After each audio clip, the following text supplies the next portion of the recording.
itu di mana ada yang menggalinya, menggali dengan istiqomah, maka bisa saja dalam tanah itu ditemukan aneka tambang. Bisa emas, perak, nikel, batu permata, intan berlian, besi, baja, atau minyak dan lain-lain. Itu kalau tanah tadi digali dengan istiqomah. Kalau cuma dicangkul sekali dua kali, ya tidak akan ditemukan hal-hal yang berharga. Kalau cuma diolah biasa saja, ya paling ditanami padi, jagung, dan biji-bijian. Begitu juga kita ini, yang lahiriah kita, jasad kita, adalah dari tanah awalnya. Di dalam diri kita itu ada tersimpan bahan galian dari ruhani yang ada di tubuh kita. Yang bukan dari asli tubuh jasad kita. Ruhani kita itu, membawa bahan dan bekal tersendiri, mempunyai kelebihan sendiri. Di mana setiap ruhani itu tidak sama dengan ruhani yang lain. Sebagaimana tanah satu tidak sama dengan tanah yang lainnya. Yang disimpan bahan galian di dalamnya. Bahan galian yang bukan dari unsur tanah itu mempunyai nilai yang berbeda. Emas berbeda nilainya dengan perak dan lain-lain. Galian lain di tubuh kita itu tak akan ditemukan jika tidak digali. Dan tidak akan ditemukan manfaatnya. Dengan toreko itulah penggalian dilakukan. Tahap demi tahap, tanah di diri kita digali, dengan zikir yang istiqomah, sholat, dan ibadah yang benar. Sehingga bisa menggali sampai ke pusat rahasia bahan galian yang tersimpan, yaitu ruhani kita yang disimpan di diri kita. Seperti Rasulullah Shallallahu Alaihi Wasallam, itu sebelum zaman Nabi Adam sudah disiapkan sebagai Nur Muhammad Shallallahu Alaihi Wasallam. Dan sewaktu Nabi sebelum keutus menjadi Nabi, beliau menggali diri sendiri, di Gua Hiro. Tekun menggali diri selama 5 sampai dengan 6 tahun. Sampai beliau menemukan ruhani dalam diri beliau, yaitu Nabi akhir zaman. Nabi Shallallahu Alaihi Wasallam saja, menggali diri untuk menemukan siapa dirinya sebenarnya. Maka begitu juga dengan kita. Zikir dengan istiqomah itu adalah penggalian diri, zikir yang diajarkan Nabi, yang dilakukan beliau waktu ada di Gua Hiro. Orang yang menggali dirinya akan menemukan jati dirinya, akan menemukan bahan galian berharga di tanah jasmaninya. Di dalamnya ada ruhani seumpama emas permata, batu mulia yang tersimpan. Jika tidak menggali, maka selamanya tak akan menemukan apa yang ada di dalam jasad kasarnya, atau tanahnya. Perjalanan manusia untuk mendekatkan diri pada Allah sebagai Robnya, sebenarnya tak jauh. Menjadi jauh karena semakin beragamnya keinginan nafsu.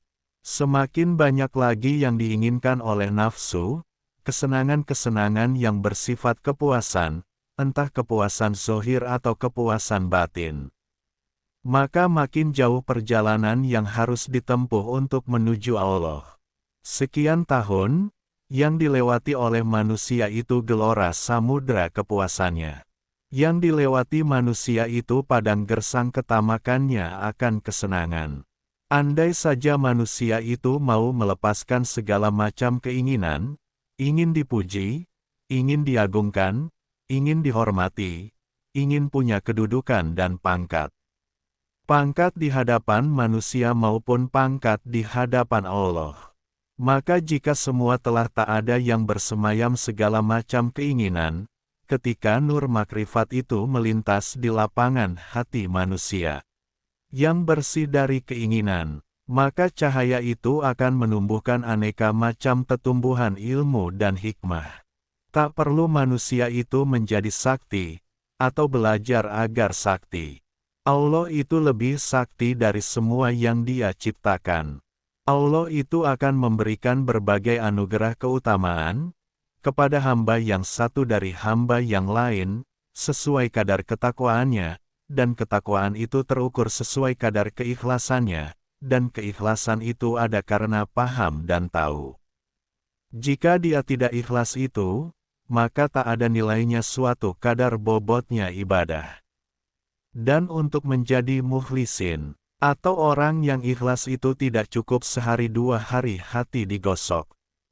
Karena kecenderungan nafsu menguasai hati, dan ditambah dengan khotir atau bisikan-bisikan syaitan yang menanamkan bibit virus, akan subur berkembang. Jika apa yang dimakan manusia kemudian adalah sesuatu yang diharamkan, tak ada seorang pun yang masum dan terjaga dari tipu daya, kecuali Nabi Muhammad SAW. Dan kita sebagai manusia biasa, seringkali mudah tertipu. Tertipu oleh prasangka dan ketidakpastian. Seperti Nabi Muhammad ketika ditemui Jibril dalam berbagai bentuk, lalu Nabi tak tertipu dengan perubahan bentuk yang satu pada bentuk yang lain. Sementara kadang kita jika ditemui oleh bayangan di dalam mimpi, seorang yang memakai jubah, lalu kita menyangka itu seorang wali, padahal syaitan amat mudah menyerupai dalam bentuk apapun, untuk menipu daya manusia. Agar kita kemudian menjalankan amaliyah, bukan lagi karena mencari ridho Allah, tapi karena menuruti orang yang berjubah itu. Malam itu aku meragas sukma lagi, kali ini arah ke utara dari desaku. Melayang-layang di atas kota, lalu aku lihat seperti sesuatu aura amat hitam menggantung di udara, melingkupi suatu daerah. Aku coba mendekat, dan aku masuk ke rumah itu ternyata sebuah rumah sakit, sebab banyak sekali pasien. Yang aku heran banyak sekali hantu bergentayangan di rumah sakit itu. Dari gambar salib yang tergantung di dinding, aku menyangka ini pasti rumah sakit Kristen. Aku lewati lorong demi lorong rumah sakit, dan setiap hantu yang bertemu denganku menjerit lalu kabur. Ada perempuan berbaju putih, ada hanya kepala, ada orang yang tubuhnya penuh darah, dan lain-lain. Jika aku sebut satu persatu rasanya tak akan selesai seharian. Tiba-tiba seorang hantu berpakaian pastur zaman dulu atau zaman sekarang aku tak tahu, yang jelas dia berpakaian hitam, dengan selempang di pundak, dan ada kerah putih di lehernya. Dia menghadangku. Berhenti, enyah dari sini, kau membuat penghuni sini semua kepanasan, ujarnya, sambil mengacungkan batang salib ke arahku. Aku hanya lewat di sini, bagaimana kau anggap aku membuat penghuni sini kepanasan? Tanyaku, nyatanya seperti itu, bentaknya. Bagaimana mungkin aku menjadikan kalian menjadi kepanasan? Kataku masih heran. Kenyataannya seperti itu, aku juga tak tahu, apakah kau ini arwah orang mati? Tanya pastur itu. Aku belum mati, kataku. Lalu kenapa kau bisa masuk alam kami? Tanyanya. Aku melepas sukma, jelasku. Sudah sekarang kau pergi, kau membuat seluruh tempat ini seperti terbakar, katanya seperti menahan sakit. Jika aku tak mau, maka aku akan mengusirmu, katanya sambil jari telunjuknya terangkat. Dan aneh dari jari telunjuknya keluar kilatan listrik seperti kilat kecil, menyerangku. Untung aku ingat aku ini sukma, aku pun melompat melayang menghindari serangannya, yang menghantam dinding dan menimbulkan dentuman dahsyat. Wah sakti juga pastur ini, aku jadi ingat, kata kiaiku, kalau di alam gaib itu jika ingin mengeluarkan apa, maka tinggal menzikirkan salah satu zikir dan membayangkan apa yang kita inginkan keluar dari tangan. Maka aku pun melakukan itu dan membayangkan petir keluar dari tanganku, dan subhanallah, benar-benar petir yang menyilaukan mata keluar dari tanganku, melesat seperti pijaran kilat di langit menerjang ke arah pastur itu. Dia menghindar sampai bergulingan di lantai, dan ujung bajunya tersambar segera menjadi bubuk debu. Aku terheran-heran, dan melihat tengah tapak tanganku yang mengeluarkan asap. Tiba-tiba beberapa pastor datang, ada sekitar 7 orang, dan serempak menyerangku. Aku terdesak sampai ke pintu besi dan tempat penjagaan satpam. Aku masih melakukan adu kekuatan, dan saling serang dengan petir, sampai aku akhirnya terdesak keluar pagar. Percuma juga kulawan, tak ada manfaatnya, lebih baik aku pergi. Aku pun pergi, melesat ke udara, dan melayang-layang pelan meninggalkan tempat itu, sambil melihat kota dari atas. Sampailah aku di persawahan, di mana banyak pohon pisang, dan kembang krokot. Aku berhenti sebab mendengar ada yang mengucap salam. Assalamualaikum, ku dengar suaranya serak seperti suara perempuan tua. Waalaikumsalam, siapa ya? Tanyaku sambil berhenti berdiri di atas daun pisang. Aku Ibu Dewi. Aku minta kalau Tuan mengirim Fatihah. Aku dikirimi juga, katanya. Aku tak sempat menanyakan lebih lanjut, karena azan subuh sudah berkumandang, dan aku harus segera pulang untuk mengimami sholat subuh di masjid. Siangnya aku berpikir, siapa gerangan perempuan itu yang memintaku mengirimi Fatihah. Aku hanya melihat sebuah rumah, berundak-undak, dindingnya dari kayu, tanpa cat. Rumah siapa? Kok dia tahu keberadaan Sukmaku?